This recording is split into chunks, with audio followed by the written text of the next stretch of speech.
giữa dòng chảy hội nhập không ngừng nghỉ, có những dấu mốc không chỉ để nhìn lại, mà để tiếp tục vươn xa. 20 năm trước, Tập đoàn Đầu tư Sài Gòn SGI, một trong những tập đoàn tư nhân hàng đầu Việt Nam trong lĩnh vực phát triển quần thể công nghiệp, đô thị, dịch vụ, đã đặt dấu chân đầu tiên tại miền Trung. Ngày 3 tháng 8 năm 2005, SDN chính thức thành lập, tiếp nối là Công ty Cổ phần Khu công nghiệp Sài Gòn Nhân Hội tháng 10 năm 2005, Công ty Cổ phần Đầu tư Sài Gòn Huế tháng 10 năm 2007, Công ty Trách nhiệm hữu hạn Đầu tư và Phát triển Công nghệ cao Sài Gòn Theo tháng 1 năm 2021. SGI đã hình thành hệ thống khu công nghiệp, đô thị tại miền Trung. Hiện nay, với tổng diện tích đất chiếm khoảng 15% tổng quỹ đất công nghiệp của toàn tập đoàn, miền Trung đang là mảnh đất giàu tiềm năng phát triển của SGI trong tương lai. 20 năm phát triển của SDN cũng là hành trình đồng hành cùng thành phố Đà Nẵng. Sau 50 năm giải phóng, chuyển mình từ một đô thị chịu nhiều hậu quả chiến tranh, thiên tai để trở thành trung tâm kinh tế, đổi mới sáng tạo của miền Trung. Năm 2005, khu công nghiệp Hoàng Khánh mở rộng là bước đầu của SDN với mong muốn xây dựng một không gian công nghiệp hiện đại tại Đà Nẵng. Năm 2007, SDN tiếp nhận khu công nghiệp Liên Chiểu từ Daisco, vùng đất chiến lược mở ra cánh cửa giao thương mới khi nằm liền kề cảng Liên Chiểu và trong tương lai là khu thương mại tự do Đà Nẵng. Năm 2011, Dragon City Park, khu đô thị xanh tiên phong, kích hoạt thành phố ánh sáng bên bến cảng phồn hoa. Năm 2017, theo quyết định số 338 trên QĐ TTG của Thủ tướng Chính phủ phê duyệt đề án đầu tư xây dựng ít nhất 1 triệu căn hộ nhà ở xã hội cho đối tượng thu nhập thấp, công nhân khu công nghiệp giai đoạn 2021-2030. Được sự chỉ đạo của các cấp lãnh đạo thành phố Đà Nẵng, SDN được phê duyệt chấp thuận đầu tư dự án khu đô thị xanh Bầu Tràm Lakeside, trong đó sử dụng 4 hectare đất dành cho xây dựng 10 tòa chung cư nhà ở xã hội, cung cấp nơi ở cho hơn 4.000 hộ dân. Thành phố Đà Nẵng mới mở ra cơ hội cho doanh nghiệp và nhà đầu tư với định hướng trở thành một cực tăng trưởng lại Việt Nam, và SDN may mắn được tham gia vào quá trình đổi mới này.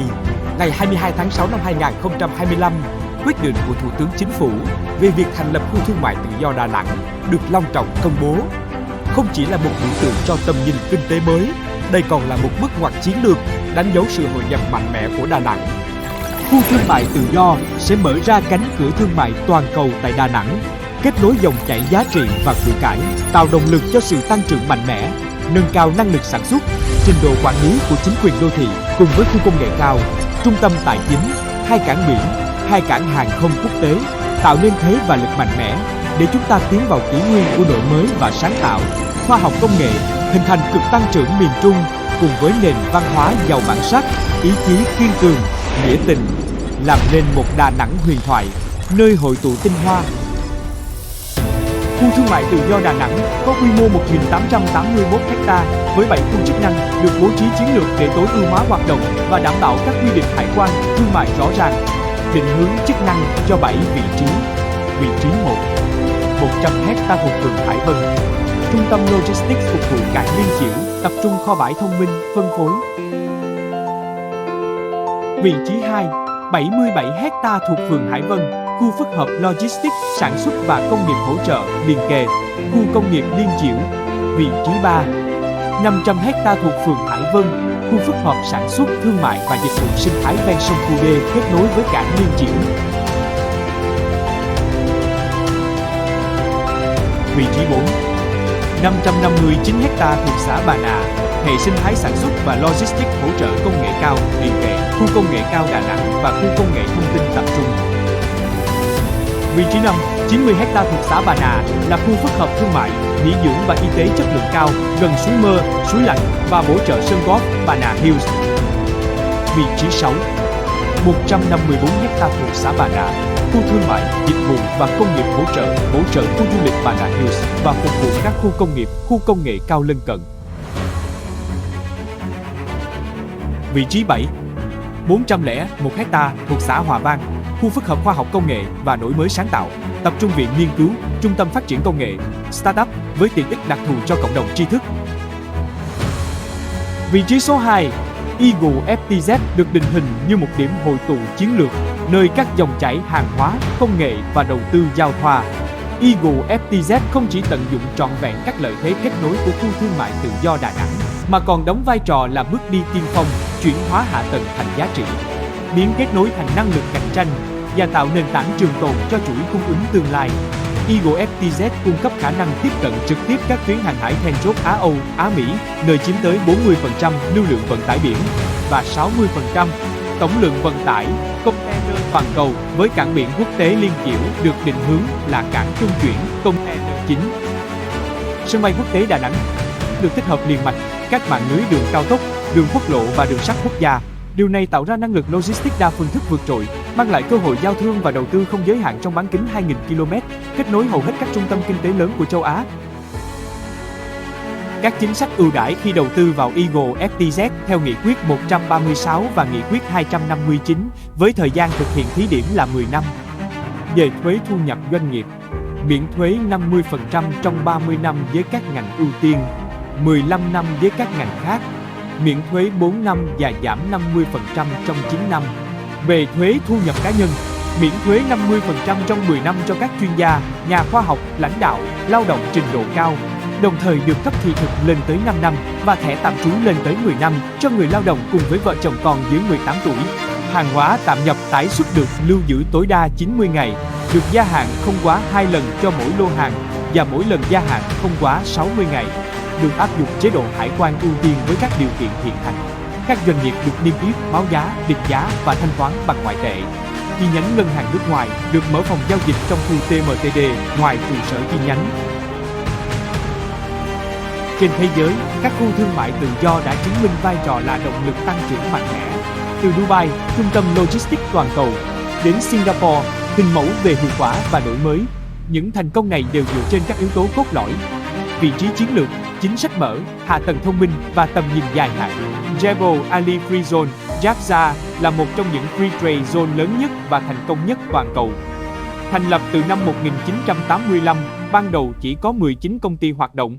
Ngày nay, có hơn 10.700 doanh nghiệp đa quốc gia đặt tại Jafza, đến từ 157 quốc gia, tạo nên một hệ sinh thái cực kỳ đa dạng. Jafza chiếm khoảng 36% GDP của Dubai, khoảng 713 tỷ AED trong thương mại ngoài dầu mỏ năm 2024, hỗ trợ trên 160.000 việc làm trực tiếp cho UAE. Trong khi đó, Singapore vận hành khoảng 9 FTZ trải khắp các vị trí chiến lược, bao gồm các cảng biển và sân bay lớn như Changi Airport FTZ, Pasir Panjang, Jurong Port, Tuas Megaport. Singapore là một trong những cảng container bận rộn nhất thế giới, xử lý hơn 37 triệu TEU hàng hóa mỗi năm, đứng thứ hai trên thế giới về số lượng hàng hóa thông qua cảng. Kết quả, FTZ tại Singapore không chỉ giúp quốc gia này duy trì vị thế hạt nhân thương mại, trung chuyển hàng hóa toàn cầu, mà còn thúc đẩy hiệu quả chuỗi cung ứng và tăng sức cạnh tranh của các doanh nghiệp đặt tại đây. Tiếp nối những người khổng lồ đi trước, Coyon Free Zone tại Costa Rica đang nổi lên như một hình mẫu hiện đại của khu vực Mỹ Latin. Được thành lập từ năm 2007 trên diện tích 107 ha, Coyo nhanh chóng khẳng định vị thế khi được vinh danh là khu thương mại tự do tốt nhất châu Mỹ và lọt top 10 toàn cầu năm 2022 bởi FDI Magazine. Khác với mô hình tập trung vào logistics thuần túy, Coyon chọn hướng đi chuyên sâu vào sản xuất công nghệ cao và thiết bị y tế. Đặc biệt, đây còn là biểu tượng của sự đổi mới và trách nhiệm với chính sách phát triển bền vững nghiêm ngặt, từ hạ tầng xanh, vận hành không giấy tờ đến việc dành quỹ đất cho bảo tồn cây bản địa.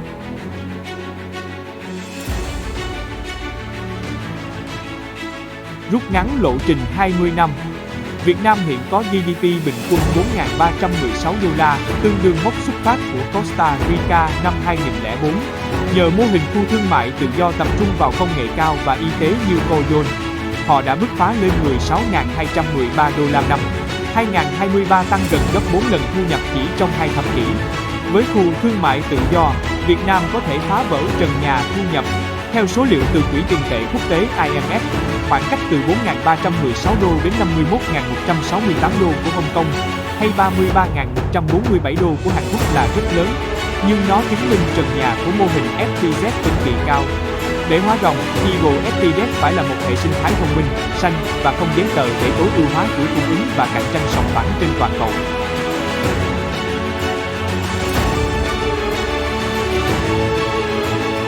Kế thừa kinh nghiệm toàn cầu và lợi thế địa phương, Eagle FTZ sẵn sàng cất cánh, trở thành cửa ngõ mới cho chuỗi cung ứng bền vững, kết nối và hướng tới tương lai. Eagle Free Trade Zone, the lasting foundation.